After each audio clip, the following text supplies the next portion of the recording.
Olá e bem-vindos a mais um episódio do podcast Negócios Sem Trela, um podcast onde falamos sobre como ir do zero ao lucro sem qualquer tipo de investimento externo.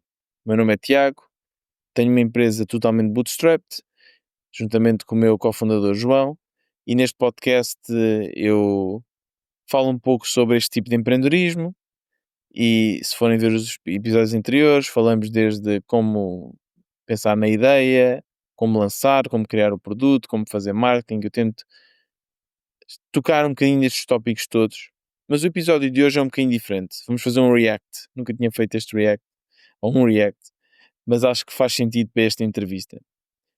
Vamos fazer um react da entrevista entre o Miguel Milhões, no podcast dele, e o Peter Levels. Para quem não conhece o Peter Levels, é quase como o guru, tal como Miguel Milhões chama o guru, Peter Levels é o guru do indie hacking. Ele já começou a fazer isto há bastante tempo, ele tem neste momento 38 anos, mas já se calhar, certamente há mais de 15 anos já faz isto. E é, se calhar, o primeiro empreendedor bootstrapped, pelo menos desconhecido, a ter muito sucesso com os seus produtos e projetos, solo. Ele não tem nenhum cofundador, trabalha com muito poucas pessoas, é tudo automatizado, e o seu primeiro grande projeto foi o Nomad List, que era para uma comunidade para nómadas digitais, e entretanto já fez muitos projetos com AI, sendo um deles o Photo AI, que é um projeto que lhe permite, basicamente fazem o upload das vossas imagens e conseguem gerar fotos tipo passe e tudo mais. E ele já vive em Portugal, ou seja, ele já vive, não, ele vive em Portugal, Peter Levels. Ele é holandês, já viveu em 40 países diferentes, como era nómada digital, ou ainda é, viveu em vários continentes, por isso tem uma grande experiência de vida, e decidiu escolher Portugal como a sua base. E ele, no seu Twitter, ele tem uma grande presença no Twitter, no X, às vezes é um bocado crítico relativamente a Portugal, e eu acho que vem de um local uh, ou com um sentimento de crítica construtiva, mas às vezes os portugueses que o seguem não gostam muito. E acho que esta entrevista vai ser interessante porque às vezes o Mike Millions aqui também é um pouco controverso. Por isso vamos aqui fazer um react, vamos ouvir só as partes que eu acho mais interessantes e fazer aqui um pouco de comentário. Escolhi aqui uma t-shirt da seleção portuguesa, que acho que enquadra bem. É a t-shirt que eu gosto muito, da azulinha, com os azulejos. E vamos então começar. No, nos primeiros minutos é uma introdução ao Levels, em que ele fala, eu vou passar esta parte à frente, mas ele basicamente fala de si, fala da sua vida nómada, um pouco desta introdução que eu vos fiz. Se vocês não conhecem o Peter Levels, recomendo ouvirem esta parte inicial. Acho que é muito interessante porque ele realmente tem uma vida diferente e bastante inspirador. E vamos já começar aqui a chegar à parte em que ele começa a falar de Portugal. Short term, they rent short term Airbnbs or hotels. Mhm. The cost of living for a nomad is like 3 to 5 times more than a local. Okay. Because when you're local, you can rent for 1 year. You get a Mhm. cheaper price. You get like, Mhm. 1K a month. If can you're a have a car. nomad, you pay 5K per year for an Airbnb, right? Há Yeah. bué de gente tipo, que reclama dos nómadas digitais por causa dessa pressão. I have so many experience with this because the Portuguese know me Uh-huh. as the nomadless guy, live Yeah. on Twitter. Yeah. Man, I've been mobbed by the Portuguese left. And the funniest thing is they always use these Portuguese insults. And then I show my girlfriend Ana, she's Brazilian, and she's like laughing about the Portuguese insults because they're crazy. Mhm. Something about the horses, like Carvalho and whatever. Pois, ele aqui é o que eu estava a dizer. Ele é um pouco controverso. Eu acho que também faz parte da sua persona online e é assim que o Levels consegue também ganhar muita atração e muitos seguidores. É dizer ao falar, tocar em tópicos às vezes um bocadinho tabus, um bocadinho controversos. Eu lembro uma vez, ele fez um tweet sobre Portugal ser uma colónia de Espanha, uma coisa deste género, e toda a gente a ferver. Por isso ele às vezes faz estes comentários e há muitos portugueses que não gostam. But it's always crazy. very aggressive, but I understand also, man, it's such a deep talk, but let's start with like cost of living. Mm. So back when the digital nomads came, they became kind of like a scapegoat, I think, like a Agreed. target for Yeah. Portuguese complaining about cost of living, which is fair because you see richer foreigners come to your country. Mhm. They are renting places. Mhm. Well, but the landlords are Portuguese, let's be fair. Exactly. The people who sell the houses are Portuguese. So, Mhm. but I think Portuguese Sim, have mas estão a trazer dinheiro, tipo. exactly. So we bring a lot of money, but then, and then people complain about the price go up. But also, if Portuguese create businesses where the foreigners can spend the money, Mhm. the money will go there and will create jobs. It will create tax income for the government. Mhm. It will create general spending, and that's Yeah. literally what happened. Yeah. I calculated 25 cents of every euro spent in Portugal comes from foreigners, tourists, and the Yes. foreigners living here. Yeah. It's a lot of money. It's way more than other countries. Yes. So Portuguese can and they should complain about foreigners, but we bring in a lot of money here. And then second, Eu aqui tendo a concordar. Eu acho que a partir de se calhar 2018, também muito por causa do governo que fez, o governo de António Costa, nessa altura que fez o regime que dava benefícios fiscais para quem viesse de fora, o residente não habitual, trouxe muitos nómadas digitais e muitos também americanos para Portugal. E eu lembro que nessa altura muitas pessoas estavam contra, haviam manifestações a dizer que os nómadas digitais estavam a aumentar os preços das casas. Eu lembro que até na Web Summit houve uma manifestação e eu nunca gostei muito desse tipo de revolta.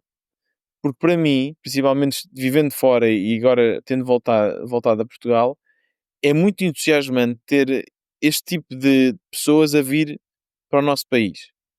Porque são pessoas com muita experiência de vida, pessoas que viveram em várias zonas do globo, pessoas com estudos, empreendedoras, e eu acho que o país só tem a ganhar a receber estas pessoas aqui em Portugal. Acho que nos vai ajudar, porque eles também trazem um mindset. Eu sinto muito que o mindset aqui em Portugal, principalmente das pessoas que nunca saíram, é um pouco limitado à cultura e às pessoas que estão à nossa volta. E às vezes ir para fora e voltar ajuda um bocadinho a mudar a perspectiva e saber o que há lá fora e que nós realmente merecemos mais. Por isso, eu fiquei e fico muito contente ao ver pessoas a virem para Portugal e fiquei um bocadinho triste ao ver que estavam a ser rejeitados. Agora, eu não estou a dizer, claro, que não foram os nómadas digitais a aumentar os preços da casa. Ou seja, também deve ter contribuído. Não foi só isso. Acho que com o Covid, com as guerras, houve um grande aumento dos custos dos materiais que fizeram aumentar os preços, mas a solução não deveria ser não os permitir entrar. A solução devia ser resolver este problema, nomeadamente com mais construção. Por isso, eu lembro que nessa altura, agora já não se fala tanto disso, mas fiquei um pouco triste e se calhar desencorajámos um bocadinho a entrada de malta que acho que ia beneficiar muito o nosso país. there are like finding us like now, because now the government stopped the digital nomad programs, the NHR stuff, right? Mm.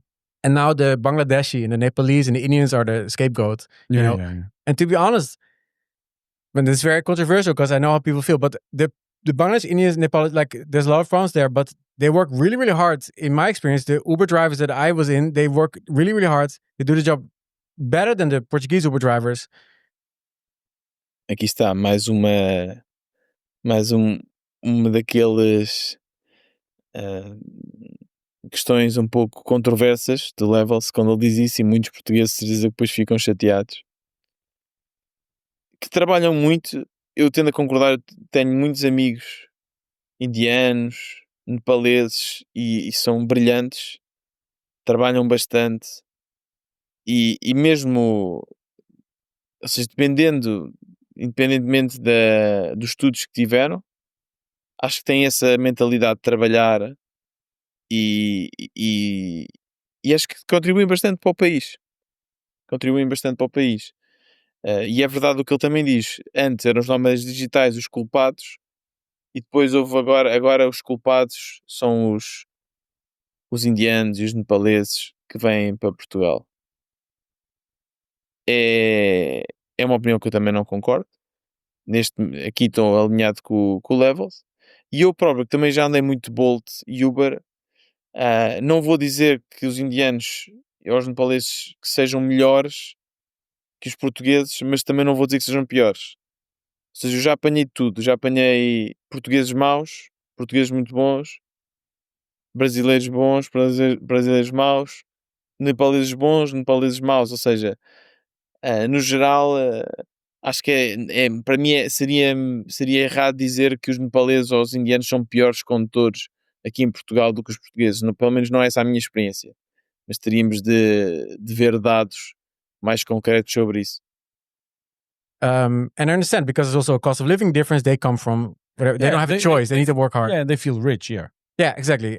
But they do work very hard. That's so, true. but what Portuguese do, they always try to create a scapegoat of like first was the nomads, and then it ended. It became the South Asian population. You know, there's always a scapegoat. Mm-hmm. The real target you should look at is why are the housing prices so high here? Why is nobody building houses? This is the country in Europe with one of the lowest amount of new houses built. Yeah. Because regulation on new houses is impossible here. I agree. All around me, I have foreigners and locals, Portuguese. Eu aqui, é o que eu estava a dizer, concordo a 100%. Acho que eu descobri recentemente que Portugal tem o pior rácio, ou Lisboa pelo menos, de ordenado versus o custo da habitação. O pior da Europa. Eu acho que isto é impensável. Para mim, isto é um dos problemas fulcrais neste momento que tem de ser resolvido. E entristece-me um pouco, estamos todos a focar na imigração. Acho que não é de todo, não deveria ser toda a prioridade máxima. Não estou a dizer que não hajam coisas que tenham de ser melhoradas, e acho que sim, mas para mim a grande prioridade é as pessoas, os jovens, não terem a capacidade de ter uma casa. E uma casa para mim é um bem essencial. E concordo também, mais uma vez, devíamos, o foco número 1 devia ser como conseguimos construir mais. E se realmente, eu já ouvi de várias fontes que a burocracia é um fator limitante, que as pessoas, os construtores querem construir mais, só depois ficam presos em burocracia, em listas de espera, e isto desencoraja também muitas pessoas a construir e torna todo o processo lento. E neste momento nós precisamos de celeridade, temos de ser o mais rápidos possível. Por isso, para mim era esta a solução. Para mim, se Portugal tivesse preparado, porque realmente agora construir vai demorar um pouco, não é? E se calhar aqui vamos ter de tomar algumas medidas. Aliás, na Holanda já também são tomadas, e na Alemanha, em Berlim, nomeadamente, de controle de rendas, mas isto é uma solução muito temporária. O que tem que ser feito é construir mais. E para isso, para mim era o ideal, ou seja, os nómadas digitais vinham, as pessoas vinham para o nosso país e nós estávamos prontos, com habitação, que davam dignidade a toda a gente, e que conseguimos receber toda esta malta que quer trabalhar, todos estes cérebros, toda esta experiência, e isto ia ajudar muito o país.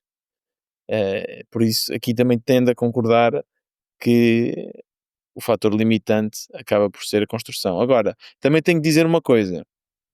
Há muitos investidores que vieram para Portugal investir em habitação como uma forma de pôr a render o seu dinheiro. Eu acho isso errado. Porquê? Porque para mim a habitação é quase como água, é como oxigênio, faz parte do básico necessário para se viver. Ou seja, não deve ser um investimento, não faz sentido que pessoas estejam a ganhar 18%, 20%, mais até que ETFs, com a habitação, quando há pessoas a sofrer com isso, pessoas que não têm dinheiro para uma casa e que estão a viver debaixo da ponte. Isso não faz sentido nenhum. E às vezes são até investidores que compram casas e as casas até ficam vazias. Funciona só como um investimento, só como vão comprar e sabem que passado 10 anos conseguem vender com um retorno enorme. Isto para mim não devia ser permitido. Is also trying to build houses, trying to build businesses, gyms. There's no land. The land for sale we cannot use for businesses. The approval time here for a new house build is something like 3 to 5 years sometimes in places. Construir uma casa demora. It's crazy here. Yeah. So, and and this is the same about opening a business here. The bureaucracy, the red tape is insane here. The taxes are very high for business also. What you see is that Portuguese business and locals generally they don't pay tax. Everybody's trying to evade tax here. You know, everybody's trying to fold the governor. You know, fuck the government. Yes. Everybody has tricks when they sell a house. You know, like we were looking tipo dar dinheiro. No. So I was looking for buying a house, and then the guy's like, "This house is 1 million," but or the real estate agent said that, and she said, "But the owner prefers it's 500,000, and then 500,000 you pay for the furniture." I'm like, "Why? The furniture is not worth 500,000." She's like, "Yeah." There's so many tricks here. The problem is, the Portuguese get angry. Isto também é muito verdade. É muito verdade. Eu também já falei sobre isso no podcast. Que realmente há muito estas zonas cinzentas, e umas nem são zonas cinzentas, são o que nós chamamos o chique espertismo, mas que acaba quase por ser uma corrupçãozinha como parte da nossa cultura, e nós sabemos que fazemos isto. Desde vem cá o canalizador a casa e não pede fatura, esta questão que ele está a falar, parece uma questão um pouco mais grave, não é? Que são 500 mil euros supostamente que seriam pagos sem impostos, que é uma soma bastante aveludada, mas isto acontece muito, e acontece muito nas empresas. Aliás, dizem que muitas das empresas não pagam IRC porque não apresentam lucros. Não apresentam lucros porque metem uma série de coisas em despesas que na verdade não são despesas do negócio, acabam por ser despesas pessoais, e esta zona cinzenta que existe é uma zona que não faz sentido. Agora, e eu acho que eles também vão falar sobre isto, a pergunta é por causa dos impostos serem altos ou por causa da burocracia ser tão elevada? Eu acho que é mais por causa da burocracia, sinceramente. Os impostos são muito complexos e às vezes, até para mim, é difícil perceber se os impostos são altos ou não, porque são difíceis de calcular. Existe uma série de pequenas coisas que nós podemos fazer, e dou-vos um exemplo. Uma da forma que nós temos para nos pagar, para além do salário na nossa empresa, é também a distribuição de lucro. Sobre a distribuição de lucros, vocês pagam 28%. Ou seja, tem o IRC, que é 21%, depois a distribuição de lucros são 28%. Somado, está quase 50%. Mas não é bem assim.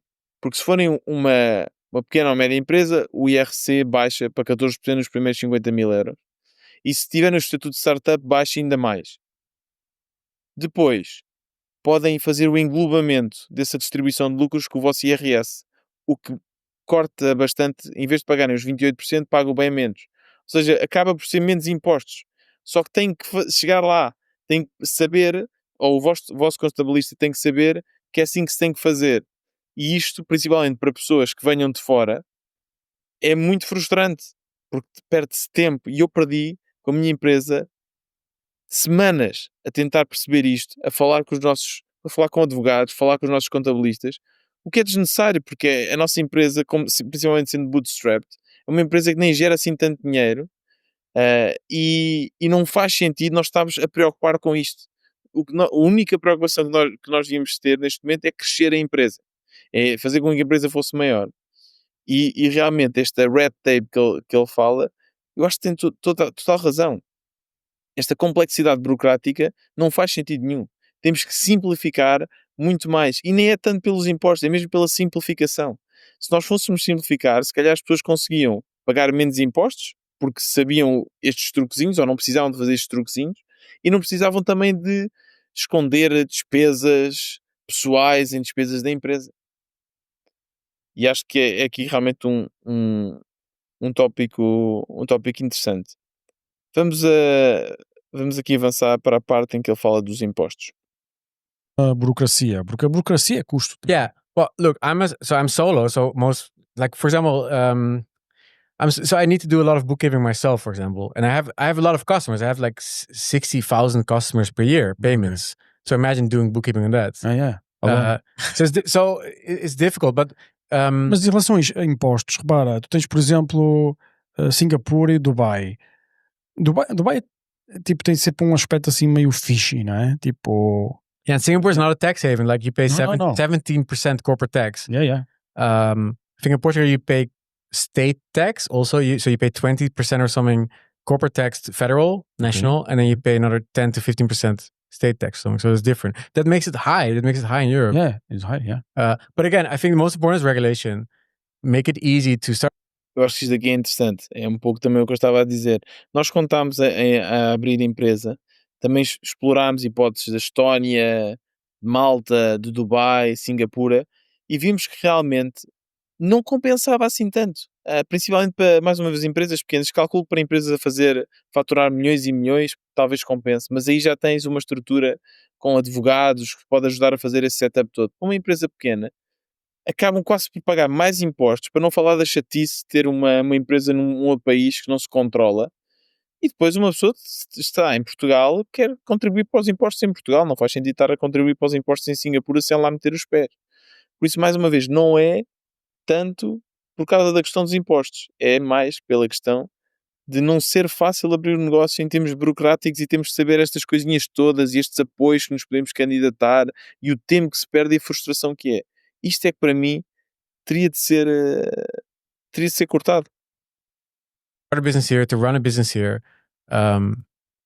Look, there's too many details. I talked to cafe owners, like foreigners that open a cafe here, and this woman said, like, she was talking to her Portuguese bookkeeper, and she asked, like, why am I even what's the benefit of running a business here? And he's like, yeah, not really. Esta foi uma das razões principais para eu te convidar, que é, nós precisamos de ouvir de alguém que não é português, de alguém que tem muita experiência, que já teve em muitos países diferentes. Quais são os problemas? Porque é que isto não desenvolve? E tipo, porque é que nem os estrangeiros estão satisfeitos aqui a fazer negócios? Right? Well, so stupid. So they attracted all these foreigners to Portugal, and a lot of them have businesses, and a lot of them would love to move their business here too. But of course, you won't do that because it's too difficult here. You know? Yeah. Eu acho que aqui realmente tocamos num dos pontos fulcrais desta entrevista e que eu também concordo bastante, que é burocracia. Simplificar burocracia tanto para a construção de casas, como para a construção de negócios, como até para o pagamento dos impostos. Se fosse mais simples, temos de fazer isto simples para que todos, não só os portugueses, entendam. Ou seja, para que um Peter Levels que venha e traga a sua empresa que fatura já milhões, perceba facilmente como é que consegue criar uma empresa, como é que os impostos têm que pagar, justos, não também não roubar e tirar imensos impostos, mas impostos justos, que contribuam para o país, mas que ele consiga perceber o que é despesa, o que não é despesa, como é que fazer o setup, idealmente fazer tudo online, sem precisar de depender de contabilistas portugueses ou advogados portugueses, ou se precisar, pelo menos que fosse um processo simples.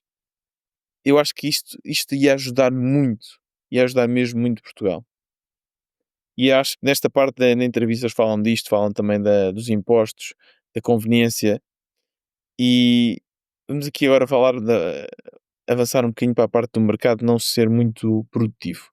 Muda-te para os Estados Unidos, tipo, é tipo 10 vezes mais provável tu ter sucesso do que num país assim. Tipo, mas não é tipo 20%, é tipo 10 vezes mais. Tipo, mas isto tu sentes como estrangeiro. Se tu fores uma pessoa super poderosa, tipo, tu aqui consegues resolver tudo. Because connections. Tipo, conexões. E nem, não estou a falar de fazer coisas fishy, coisas ilegais. As pessoas parece que te querem ajudar. Esse é o problema do socialismo. O problema do socialismo é tu não tens escada. O pessoal que está no top tirou-te a escada. Yeah, it's like the owners of Continente, you know? Like I researched a little bit the supermarkets, like and Knowles and stuff. Yeah, it's like some families, I think, but muitas pessoas estão bem em Portugal e as pessoas não querem mudar coisas. Os políticos não querem mudar coisas. You see, I lived in South Korea and there the chaebol. Isto aqui é muito interessante. Gostei desta analogia de que não há escada porque as pessoas ricas em Portugal tiraram a escada. Eu, mais uma vez, também tendo a concordar. Realmente, principalmente para pessoas que não sejam portuguesas, acho que é muito difícil. Portugal é um país bastante social, é um país em que precisamos uns dos outros para nos ajudarem uns aos outros, o que é normal até em países mais pobres. Por exemplo, a Índia também é um país extremamente social. A Holanda, a Alemanha já não. A pessoa sozinha consegue fazer grande parte das coisas seguindo os processos. Aqui, se queremos fazer coisas, eu conheço um amigo que me pode ajudar, que me pode pôr a falar com a pessoa certa. Ainda funciona muito assim aqui em Portugal. E a verdade também é essa, é que nós, quanto mais dinheiro temos, mais fácil é fazer dinheiro. E aqui em Portugal isso é muito exacerbado porque há muita parte da logística, da burocracia, das leis, que só alguém que perceba muito disso, que tenha o dinheiro para contratar os advogados certos e que tenha até conexões com as pessoas certas, é que consegue mexer esses cordelinhos. Ou seja, e aí concordo também, torna todo o processo de chegar lá, de chegar à riqueza, de contribuir bastante difícil. Não é impossível, não diria que é impossível, mas principalmente, mais uma vez, para pessoas de fora é muito complicado. E mesmo para pessoas de dentro, para os portugueses é muito complicado. The LG, Samsung are the big giant corporations. They are completely infiltrated into the government there. Like they run, like Samsung, they run the government. Mas eu não estou a falar das corporações estarem conectadas com o governo. Aqui, vamos, por exemplo, ver, nos Estados Unidos. Os Estados Unidos faz uma empresa. Tipo, tu tens que ser bué de rápido, tens que ser bué de eficaz, porque as coisas são fáceis de fazer lá e alguém vai comer o teu bolo. Não é? Aqui é extremamente complexo. Então depois de estabeleces uma companhia grande, tipo, imagina como nós, tipo, tu até podem fazer mais regulação, tipo, ajuda a regulação às empresas grandes. You're good now. We are in heaven. So, nobody can compete with you. You're already there. As pessoas estão a tentar resolver um problema criando o mesmo problema. Para mim o problema essencial é mérito. Não existe escada. Tipo, eu não sei se vocês têm esse conceito. Tens esse conceito em inglês? É tipo, tu começas do zero e... Não. Isto também é muito interessante.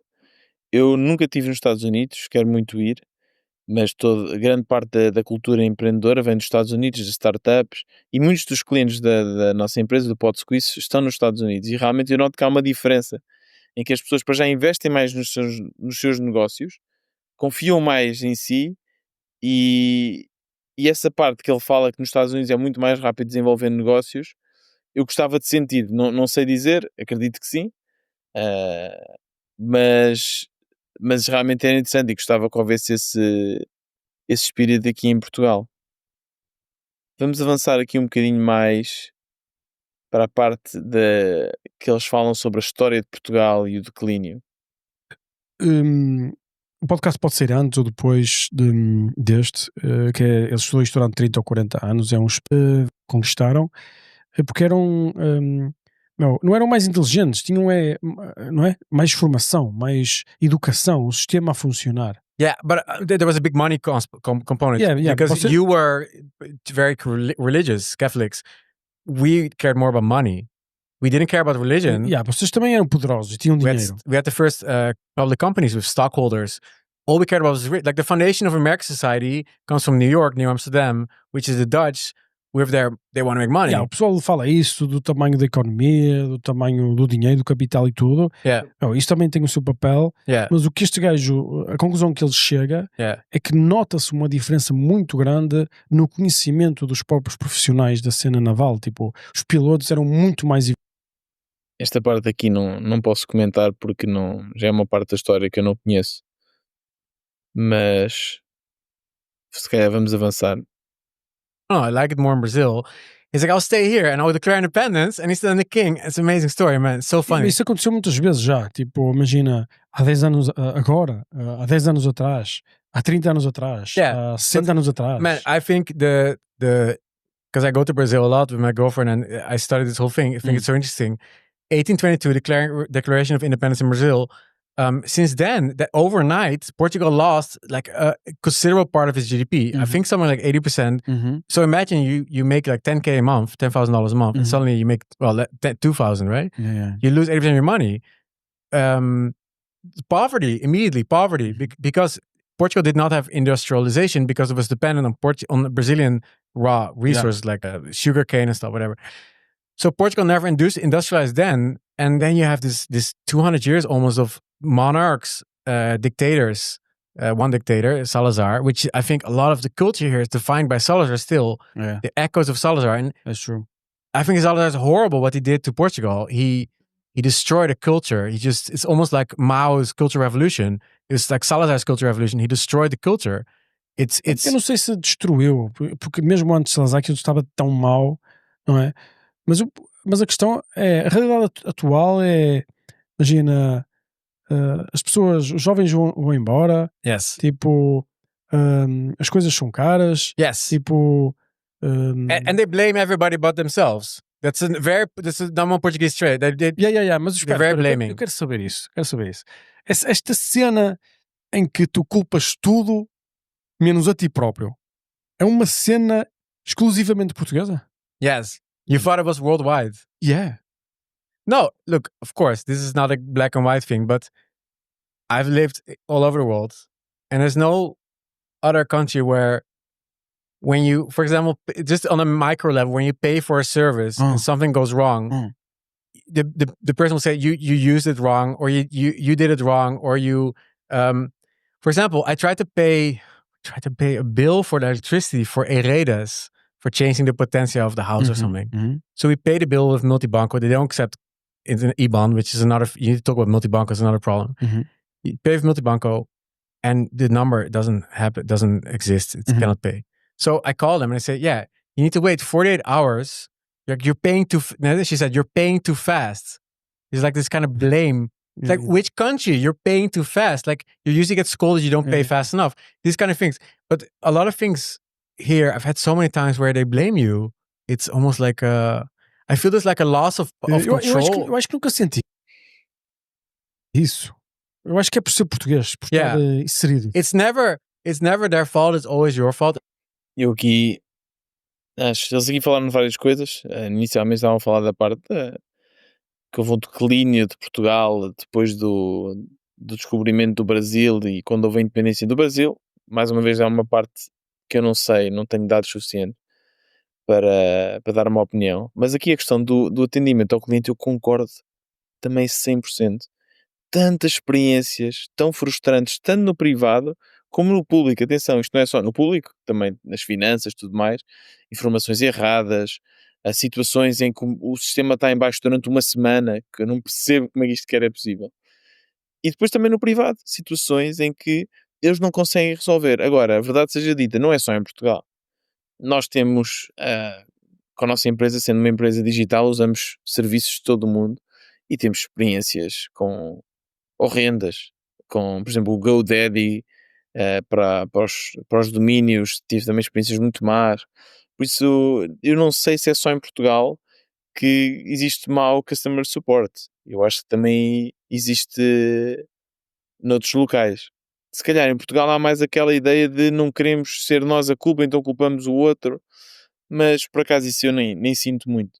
Eu acho que a questão, realmente há mau atendimento em Portugal, em certas situações, queremos resolver um assunto, estamos ao telefone durante imenso tempo, mas também há bom atendimento e eu acho que isto não é só uma coisa de Portugal, calculo que seja uma coisa globalizada, que acontece em vários sítios. As a customer, the customer is not king. The customer here is like, the customer is a problem for Portuguese businesses, essentially. It's kind of like, they pay the money, but it's kind of like they're the most annoying part of the business is the customer, you know? I feel that with Portuguese business. Really. Yeah. And I'm not a foreign, like a noob. I've been here for like 4 years now. I've dealt with a lot of different businesses. There's a general tendency here.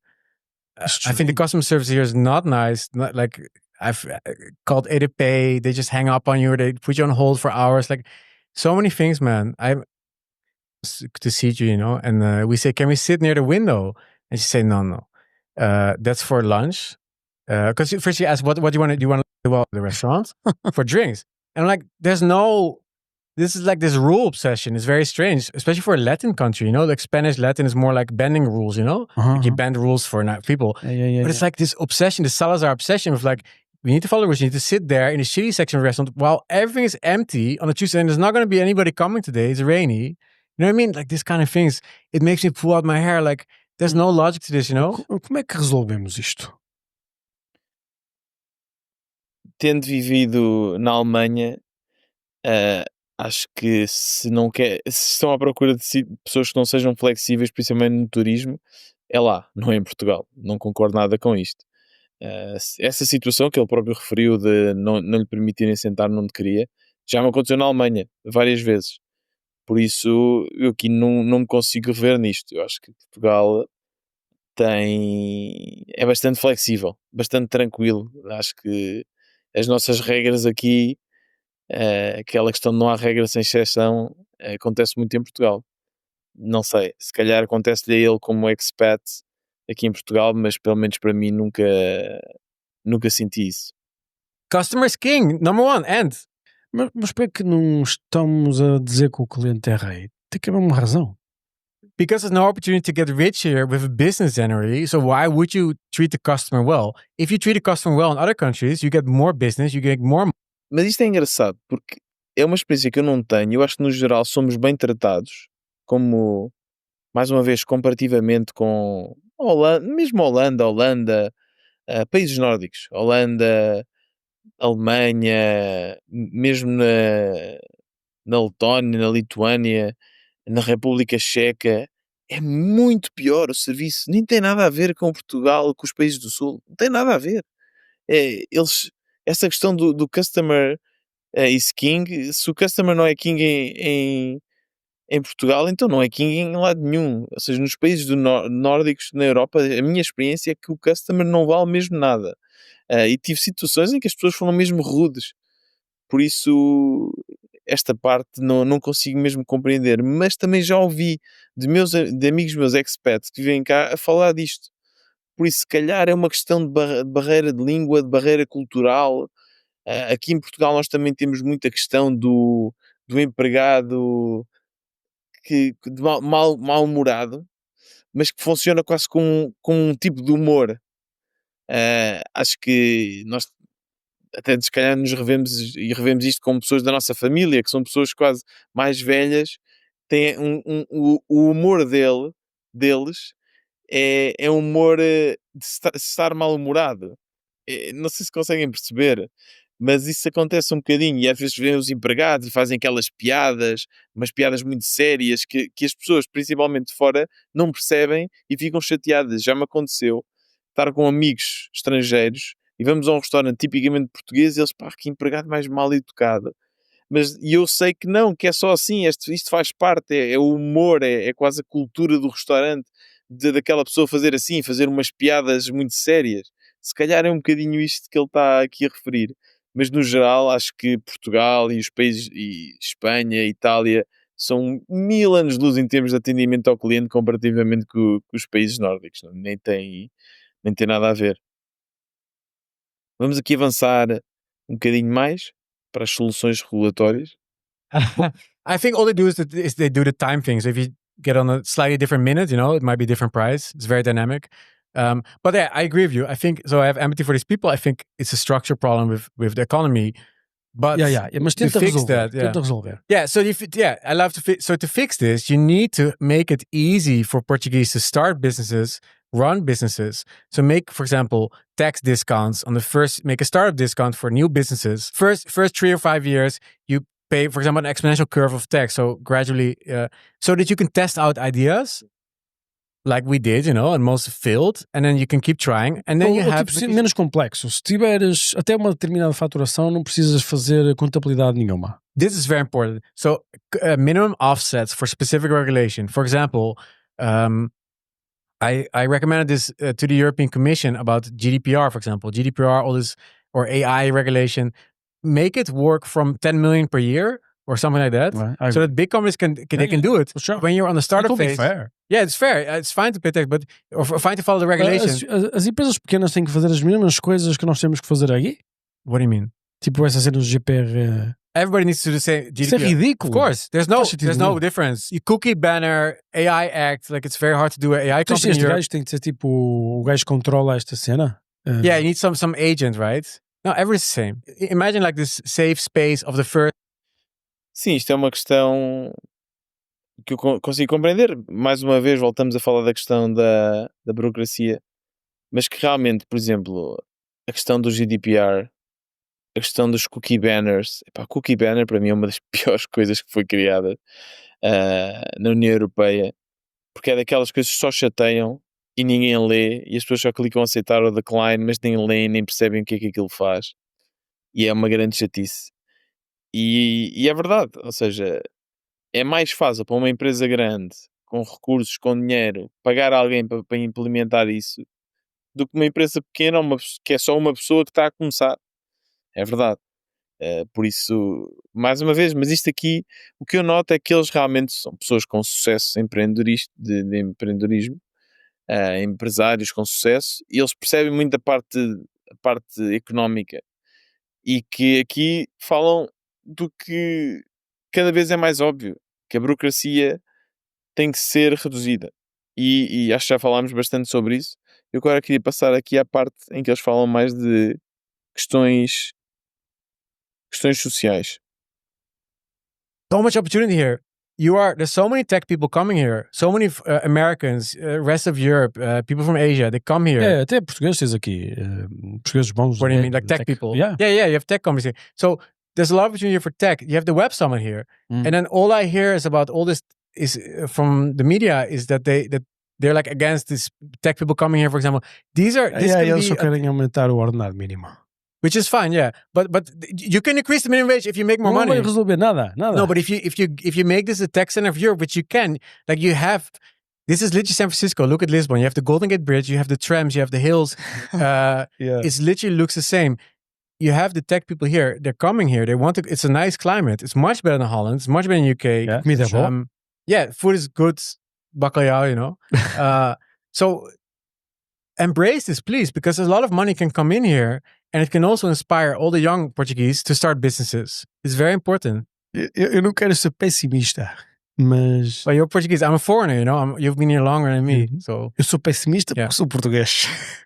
Exactly. This is your problem. But look, I was a pessimist about Europe until like 2 years ago. And I thought this will never change anything. And we started with EUAC. We started trying to change things. And actually, European Union listened. Okay. And they called us. Mas o problema eu acho que é o sistema. Eu acho isto também muito interessante. Isto é verdade.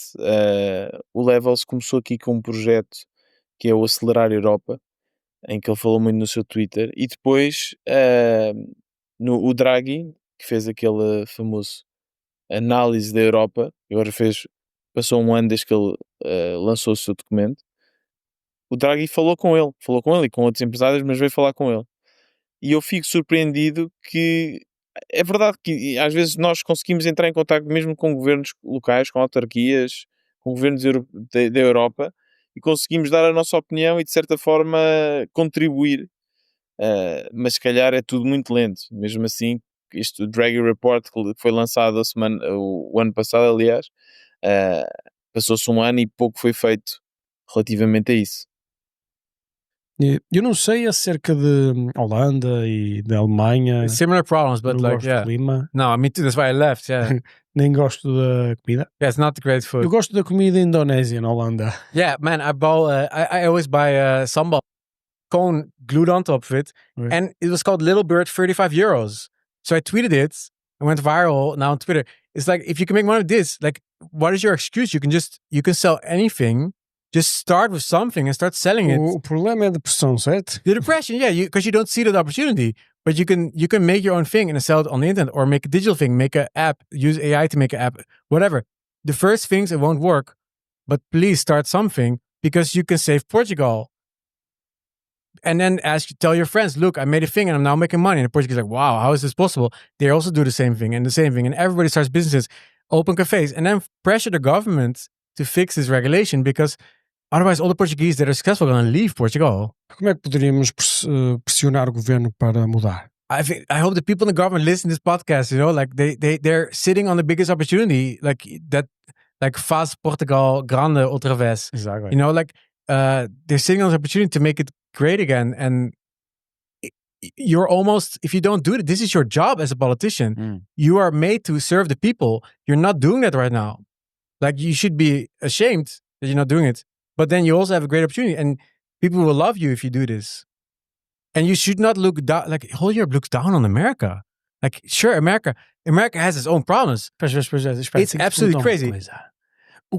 Qual é a tua opinião sobre os portugueses que olham de forma pejorativa os americanos? Well, the whole Europe looks down on America.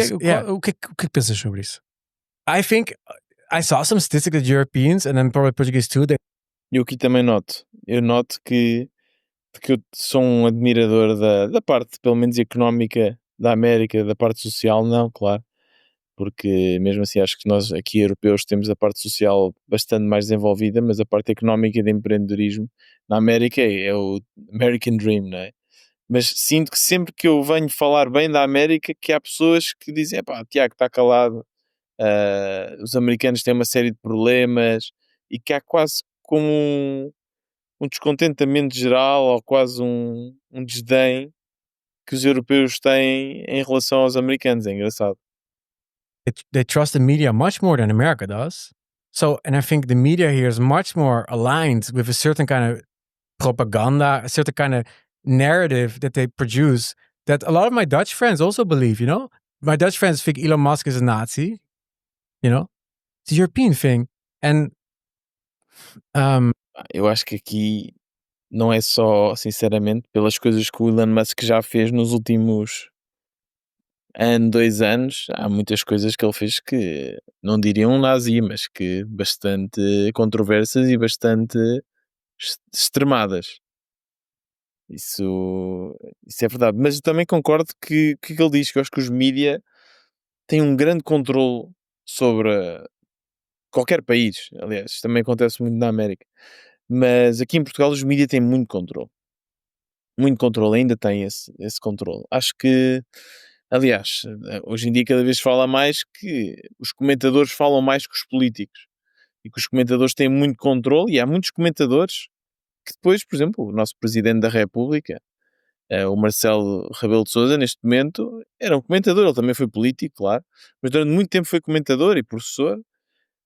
Agora temos o Marcos Mendes, também um comentador, está-se a candidatar para presidente. Nós temos muitos comentadores na política. Ou seja, realmente nota-se que há este controle, e há um controle da narrativa pelos mídia que, para mim, me assusta muito, porque acho que os mídia, para sobreviverem, têm que se adaptar aos algoritmos das redes sociais. Normalmente são algoritmos mais sensacionalistas. Começaram a aparecer canais mais sensacionalistas, nomeadamente a CMTV, a NOW, e agora já se nota que as SIC Notícias, que a CNN, também seguem o mesmo estilo para não ficarem para trás, porque infelizmente é assim que o cérebro humano funciona, e é por isso que o TikTok também funciona muito bem, é por isso que tem de ser coisas rápidas, tem de ser coisas que captem a atenção, sensacionalistas, e serem verdade ou serem totalmente verdadeiras não interessa. O que é muito triste, mas é verdade.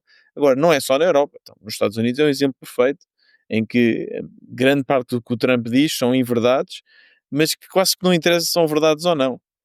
Por isso, não sei se na América eles focam-se mais nas redes sociais e menos nos mídia, mas então se não é os mídia a controlar, são as redes sociais. Mas eu gostava que fossem mais os experts, ou pelo menos que os mídia remassem um pouco contra a maré nesse sentido, e que deixassem as pessoas falar dos assuntos importantes em vez só mesmo com a questão do nosso governo, parece que está sempre tudo mal. O que eu também acho um pouco estranho, não é? Como é que pode estar sempre tudo mal? E é mesmo isto, em que eles referem nesta entrevista, que os portugueses gostam muito de se queixar, mas eles também estão, a maior parte, aliás, da conversa, estão-se a queixar. E nós entramos nesta bolha, esta bola de neve de toxicidade, que não é nada produtiva.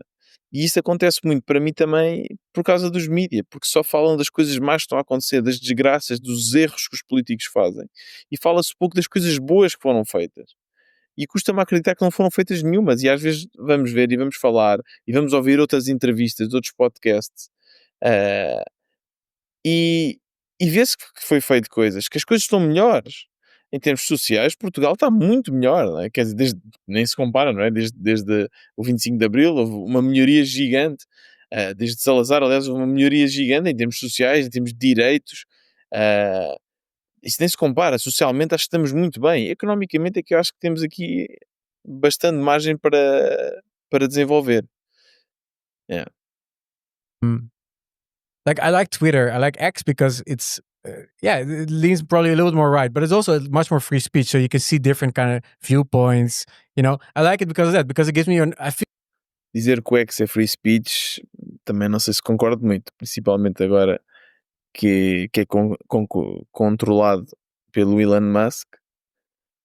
Há vários exemplos de contas e de questões que, não a serem verdade, mostram que não é muito free speech, nomeadamente os tweets do Musk terem um alcance artificial maior do que outras contas, que foi algo que alegadamente aconteceu. a more neutral perspective on society in the world. But if you only read the what is it, Expresso or the Dutch NOS.nl, you get a certain narrative. Like, se vês televisão é crazy. yeah, exactly, yeah. Eu às vezes estou a ver a televisão e digo, fogo, meu, esta pessoa não percebe nada da América, não conhece nada da América. Exactly. Ou estão a mentir sobre a América. They're lying, and man, there's a lot of things not good about America and about like, problemas tu tens em todo lado. Yeah, exactly. But it's always like you say something good about America, like look at this, like how like all the tech companies are in America, and they make trillions, and then they answer, yeah, but they have homeless people. It's like, yeah, it's true. Both can be true. Não, tipo, imagina, a minha empregada de limpeza na América ganha mais dinheiro do que um deputado em Portugal. Your what? A minha your friend, empregada, tipo, empregada de limpeza. Yeah. Oh, you're the cleaner. Ganha mais dinheiro nos Estados Unidos do que um deputado em Portugal. But it's a cope. We call it in English like a cope. Like you're trying to cope with this cognitive dissonance where there's a reality. Vamos passar, acho que esta parte já está toda falada, vamos passar um bocadinho mais à frente. Make the same business as everybody else. Exactly. And start selling something on the internet. It's easier to sell something digital than physical, as you know. But you can sell anything and then inspire your friends to do the same thing. And slowly you can create more entrepreneurship in Portugal. Mas mesmo assim precisamos mudar o sistema, certo? Yeah, because it's... Mas achas que, por exemplo, as pessoas deviam falar com os seus pais, os jovens falar com os seus pais e perguntar porque é que votam nos partidos que fazem os mesmos erros sempre?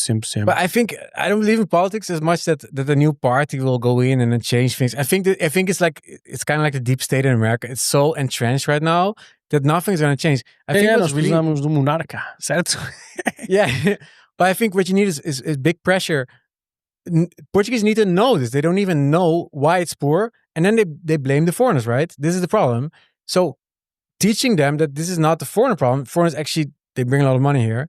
The problem is the system, and it can improve. Look at Argentina. Look at Malay. Look at a lot of places. Look at America now. A lot of things are improving too. So America é amazing. Yeah. Quando chega a América... Look at America. A lot of things are improving. Isto é algo interessante de se dizer. Eu olho para a América e vejo que as coisas estão a piorar, sinceramente. Isso é algo que eu não percebo. Eu concordo que há muitas coisas da economia da América que são muito boas. Eu não consigo compreender quem defende esta presidência do Trump. Eu não consigo compreender, e às vezes se calhar vejo o Levels a falar um pouco disto, a dizer que as coisas estão a melhorar. Para mim, a América está a cair completamente. A partir do momento que o presidente é uma pessoa que se baseia muito pouco na ciência, se baseia muito pouco na parte racional, que em termos sociais é zero, é praticamente nulo, e que há muitas coisas falsas que são feitas, coisas sem sentido que estão a ser feitas, uma corrupção também muito grande. Acho que há uma corrupção na América que nem existe aqui em Portugal, nem na Europa, não é?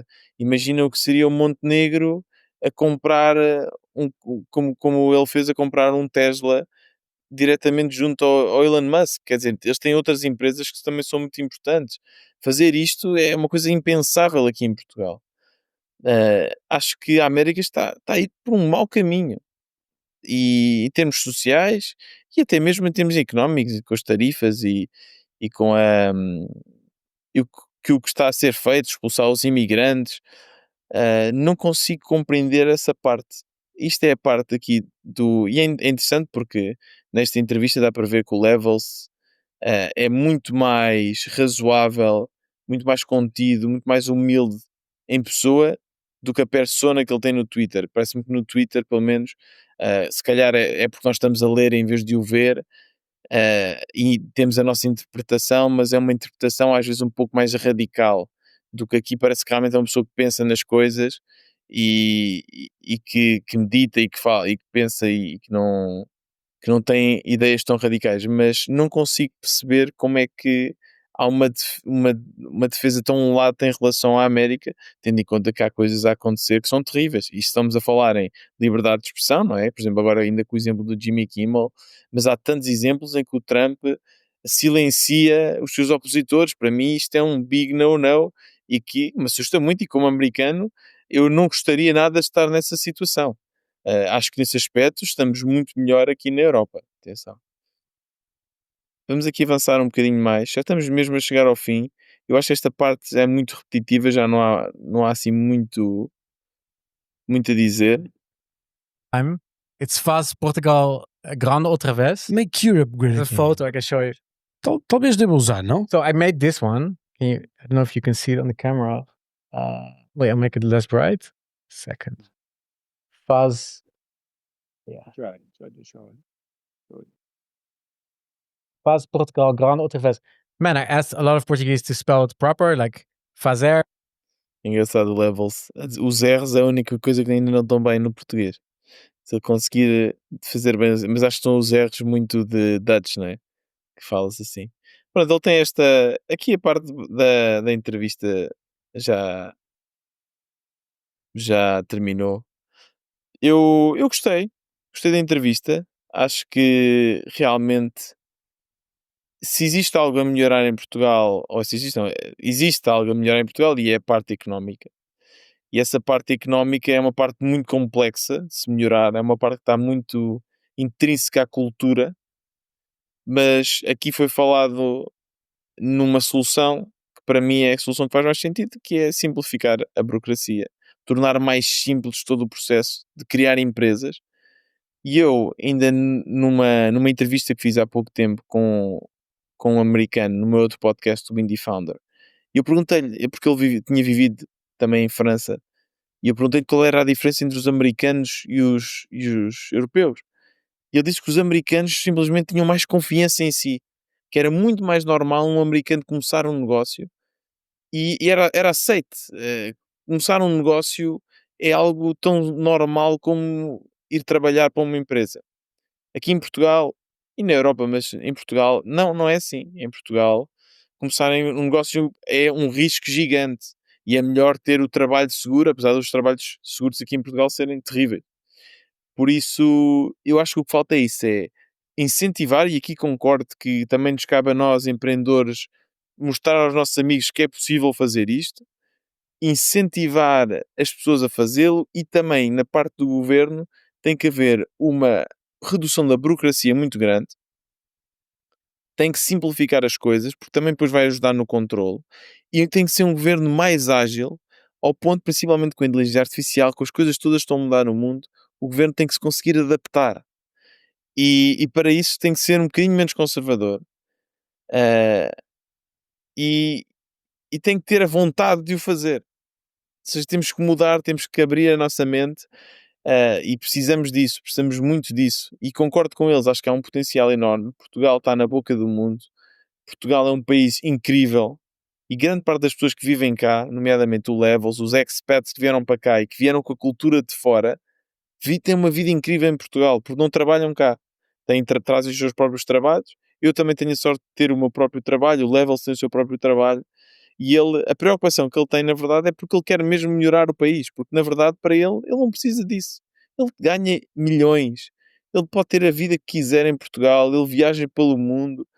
E ele pode fazer o que quiser. Tem uma casa na Ericeira, deve ter, se calhar, outras casas. Está completamente à vontade. Por isso, ele aqui, ele quer contribuir para um Portugal melhor.